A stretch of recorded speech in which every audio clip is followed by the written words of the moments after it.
Hello everyone, कैसे हैं आप सब लोग। तो गाइस, स्वागत है आपका मेरे फर्स्ट व्लॉग के अंदर। जी ये मेरा फर्स्ट व्लॉग तो बिल्कुल नहीं है, क्योंकि इससे पहले मैंने एक व्लॉग डाला था, लेकिन किसी रीजन की वजह से मुझे वो व्लॉग डिलीट करना पड़ गया।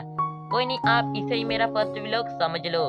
मैं आपको बताना चाहूंगा कि मेरा नाम है नाजिश भट्टी और मैं रहता हूँ गाँव में, और मेरे गाँव का नाम है कोटला कालवा चीचीज, और मेरे स्कूल का नाम है द शाइन स्कूल सिस्टम, और मैं 8 में पढ़ता हूँ। और मेरा सपना है एक बड़ा गेमर बनने का, जो कि आप लोग आसानी से पूरा कर सकते हो एक सब्सक्राइब मार के। एक सब्सक्राइब मार के, हाँ तुम।